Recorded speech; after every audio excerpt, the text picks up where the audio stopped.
line of plated silver, but there's a slight difference. And those are the kind of things that I would try to teach. I won't be teaching a bunch of high-tech, how to use this latest high-tech toy. Check your gold and silver. If you're a gold buyer or silver buyer, I wouldn't, tell you the truth, I wouldn't know anything about them, wouldn't know what they are or what they do or anything else.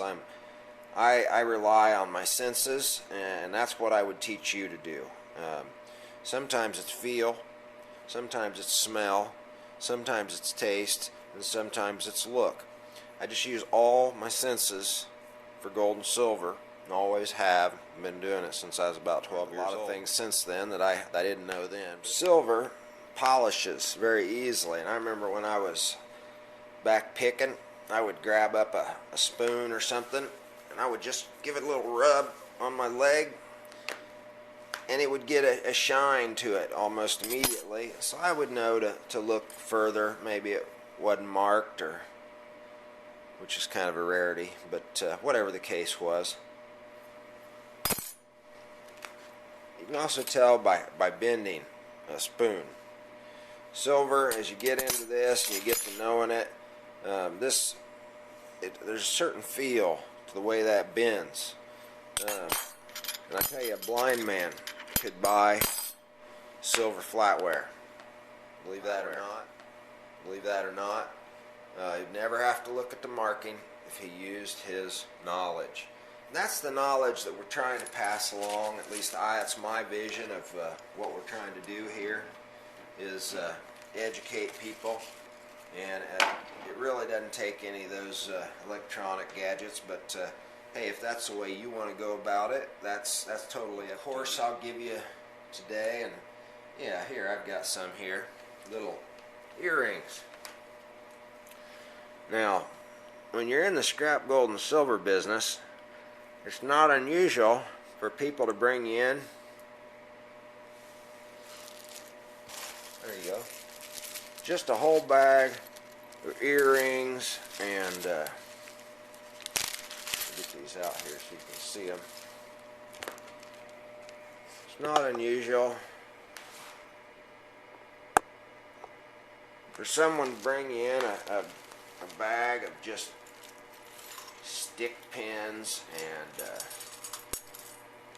little pendants and earrings. So, you've got a whole pile of earrings laying out that a customer's just brought in.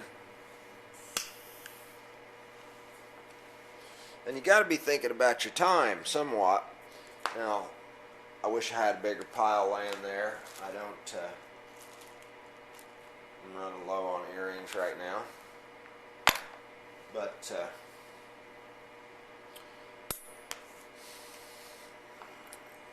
you can look at them, and there's a very quick way to go through them. And that is that if you have a gold earring, and when I say that, I mean the front of the earring is gold. If this little stem here, your post, if it's silver colored, like a metal colored, let's say, steel or silver, that color, as opposed to being gold, like this one is, like this one is, like this one is, well, that's not white gold there you're seeing. It's probably going to be a piece of stainless steel, a piece of surgical steel. Gold earrings, yellow gold earrings, always have a yellow gold post. So you can automatically go through a pile of earrings, and you can pitch out all of them that are gold on the front and silver on the back, because you know that if that post is metal colored and the front is gold, you haven't got anything there. Now it gets a little more tricky if you have a white gold earring or a white silver colored front on an earring. Then you've got to take your loop out and check that for markings. And earrings are normally, especially when they're a little bitty guy like that, they're marked on the shaft. Now this here is a threaded shaft, or this one is, one of these guys are. And a threaded shaft, that's almost always a giveaway that you're talking about a gold earring, because they don't want you to lose it. But where I'm going with this is, once you get all your gold front earrings with silver colored back post, you pick all them out. Well, then you move on, and you can just pick up an earring like this or like this,